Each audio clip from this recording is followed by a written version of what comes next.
नमस्कार, ओम शांति।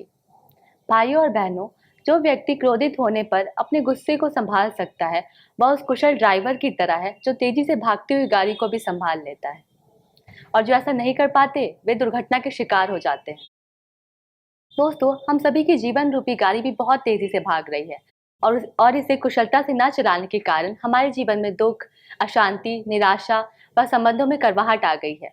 तो आइए ऐसे ही ईश्वरीय महावाक्यों द्वारा समझते हैं कि हम अपने जीवन को सदैव खुशनुमा कैसे बना सकते हैं। हम अपने जीवन के लक्ष्य अर्थात संपूर्ण स्टेज की किस प्रकार प्राप्ति कर सकते हैं। हमेशा की तरह हमारे मध्य हैं प्रजापिता ब्रह्मा कुमारी ईश्वरीय विश्वविद्यालय की वरिष्ठ राजयोगिनी शिक्षिका आदरणीय रानी दीदी जी। दीदी जी, आपका हमारे प्रोग्राम ज्ञान गंगा में बहुत बहुत स्वागत है। दीदी जी, अव्यक्त मूर्ति के कुछ महावाक्यों को हम आपसे समझना चाहेंगे। दीदी जी, 4/3/1972 की वाणी है। परमात्मा कहते हैं, सदैव यही स्मृति रखो कि हम दुख हरता सुख करता के बच्चे हैं। किसके भी दुख को हल्का करने वाले स्वयं कभी भी एक सेकंड के लिए भी संकल्प व स्वप्न में दुख की लहर नहीं आ सकती। अगर संकल्प में भी दुख की लहर आती है तो सुख के सागर बाप की संतान कैसे कहला सकते हैं। दीदी जी, जब सिचुएशन आते हैं तो हम ये स्मृति भी रखते हैं कि हम सुख करता दुख हरता के बच्चे हैं, बट हम दुखी हो जाते हैं। इसके लिए हम क्या करें? अपनी स्थिति बना लेनी है। सुखदाता के बच्चे हम सुख स्वरूप हैं। केवल इतना याद नहीं करना कि हम उसके बच्चे हैं जी। हमारी स्थिति भी ऐसी है, क्योंकि इस सृष्टि के हर दृश्य को हम ड्रामा की तरह देख रहे हैं। हमको लगता है कोई ड्रामा हो रहा है, इसलिए हम विचलित नहीं होते। इसलिए किसी को कोई पार्ट मिला है, किसको कोई पार्ट मिला है, हर एक अपना अपना पार्ट बजा रहा है। हम साक्षी भाव से हर दृश्य को देखते हैं, इसलिए हमें कभी दुख का अनुभव नहीं होता, अपमान का अनुभव नहीं होता। इसलिए सदा एक रस साक्षी दृष्टा होकर जब हम दृश्य को देखते हैं तो हर दृश्य का हम आनंद लेते हैं। लोग पिक्चर देखने जाते हैं, कितने उतार चढ़ाव के दृश्य आते हैं, लेकिन लोग तो उसका आनंद ही लेते हैं। जी दीदी जी। मनोरंजन के लिए जाते हैं और इस सृष्टि रूपी ड्रामा में मनोरंज होता रहता है, क्योंकि इसको ड्रामा नहीं समझते। वास्तव में ये भी एक ड्रामा है। आज जीवन है, कल खत्म हो जाता है, तो ड्रामा ही तो हुआ ना।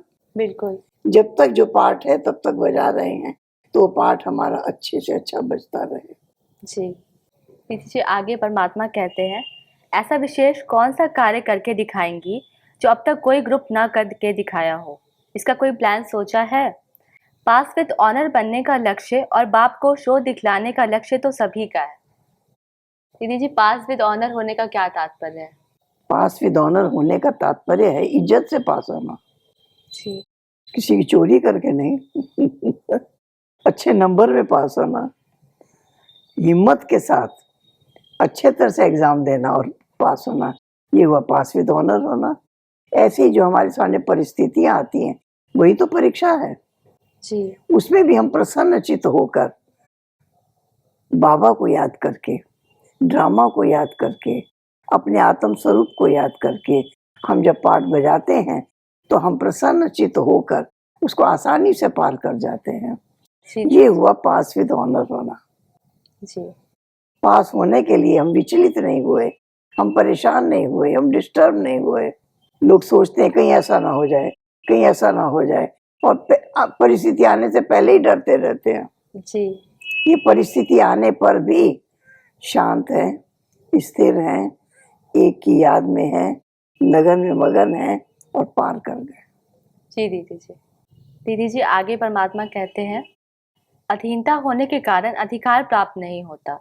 चाहे अपने देह के भान की अधीनता हो, चाहे पुराने संस्कारों के अधीन हो, चाहे कोई भी गुणों की धारणा की कमी के कारण निर्बलता व कमजोरी के अधीन हो, इसलिए अधिकार का अनुभव नहीं कर पाते। या समझो कि अधीन नहीं, अधिकारी हैं। पुराने संस्कारों पर माया के ऊपर विजय पाने के अधिकारी हैं। अगर देह के भान व देह के संबंध व संपर्क जो भी हैं, उनके ऊपर विजय पाने के अधिकारी हैं। अगर यह अधिकारीपन सदैव स्मृति में रहे तो स्वतः ही सर्व शक्तियां को प्राप्त कर सकते हो। इसका यही अर्थ है कि हम परिस्थितियों के अधीन ना हो जाए, जी हम अपने स्वभाव संस्कार के या दूसरे के स्वभाव संस्कार के अधीन नहीं हो जाएं कि ये मेरी नेचर ही है डिस्टर्ब होने की, परेशान होने की। ये हुई अधीनता। अधिकारी बनकर ज्ञान युक्त, योग युक्त होकर हम उस परिस्थिति को एक दृश्य देखते हुए उसको पार कर जाएं और प्रसन्नचित रहें, पार करते हुए भी प्रसन्नचित रहें, अचल रहें, अडोल रहें। ये है उसको उसे इस ऊंची स्थिति से परिस्थिति को पार करना। जी दीदी जी, अर्थात जब कोई परिस्थिति आए तो हम अफेक्ट व दुखी होकर ना भगवान की याद से उस परिस्थिति को पार करें। दीदी जी आगे परमात्मा कहते हैं, हिम्मत और उल्लास सदा रहे, हिम्मत से सदैव हर्षित रहेंगे। उल्लास किसको खत्म करता है? आलस्य को। आलस भी विशेष विकार है। जो पुरुषार्थी पुरुषार्थ के मार्ग पर चल पड़े हैं, उन्हों के सामने वर्तमान समय माया का वारिस आलस्य के रूप में होता है। तो इस आलस्य को खत्म करने के लिए सदैव उल्लास में रहो। दीदी जी जब हम हिम्मत की बात करते हैं तो दुनिया में लोग अपने कंफर्ट जोन से बाहर जाके हिम्मत से कुछ एक्टिविटीज करते हैं, लाइक पहाड़ों से कूदना जिसे हम बंजी जंपिंग कहते हैं, रिवर राफ्टिंग करना इत्यादि। बट ब्राह्मण जीवन में इस हिम्मत को हम किस प्रकार यूज कर सकते हैं? ब्राह्मण जीवन में हमें जो भी समस्या आती है ज्ञान युक्त तरीके से हम पार कर जाएं, ईश्वरीय नियमों के अनुसार पार कर जाएं। हमारे को वहाँ आलस से नहीं आए, हमारा उल्लास, हमारी उमंग, हमारा उत्साह कम नहीं हो, क्योंकि उसी के कम होने से आलस आता है। आलस आता है तो क्या कहते हैं, अच्छा ये काम कल कर लेंगे, अच्छा बाद में कर लेंगे, अच्छा सोच लेंगे। ये है टालने वाली बात, ये आगे बढ़ने नहीं देती। इसलिए दृढ़ता की शक्ति हो, हिम्मत हो, उल्लास भी हो, उल्लास मानो उमंग हो, उत्साह हो, और उस कार्य को सफलतापूर्वक पूरा कर सकते हैं। और जब ऐसी उमंग है तो कार्य संपन्न हो ही जाता है। दीदी जी कभी कभी ऐसा देखा गया है, कभी तो हम बहुत उमंग में रहते हैं एंड कभी हमारा उमंग अपने आप डाउन हो जाता है। तो हम अपने उमंग को सदैव कैसे बैलेंस रखें कि हम हमेशा उल्लास में रहें? हमेशा बाबा की याद में रहें। हमको चलाने वाला कौन? भगवान। करण करावन हार हमको गाइड कर रहा है, रोज पढ़ाने आता है, हर कदम में हमको साथ दे रहा है। तो हिम्मत कभी कम नहीं होगी जी। एक बल, एक भरोसा, भरोसा भी पक्का, निश्चय बुद्धि विजयंती। तो जब ये निश्चय पक्का होगा, उत्साह पक्का होगा, दृढ़ता होगी, तो सफलता निश्चित है। हम कल कहकर उसको टालेंगे नहीं, हम पूरा करेंगे हर कार्य को। जी बिल्कुल। दीदी जी 3/2/1972 की वाणी है। परमात्मा कहते हैं, जब स्वयं को अच्छी तरह से जान और मान लेते हैं तो जो स्वयं को जानता है उस द्वारा कोई भी संयम अर्थात नियम नीचे ऊपर नहीं हो सकता। संयम को जानना अर्थात संयम में चलना। स्वयं को मानकर के चलने वाले से स्वतः ही संयम साथ साथ रहता है। यदि स्वयं को जानना और संयम की पालना दोनों में क्या कनेक्शन है? स्वयं को जान लेना कि मैं महावीर हूँ, मैं निश्चय बुद्धि हूँ, मैं विजयी रतन हूँ, जो कार्य मैं कर रहा हूँ श्रीमत के अनुसार कर रहा हूँ, ये निश्चय विजय होनी ही है। इस तरीके से जब निश्चय से कार्य करते हैं तो वो कार्य सफल हो जाता है, सहज हो जाता है, वो कहीं डगमग नहीं होता।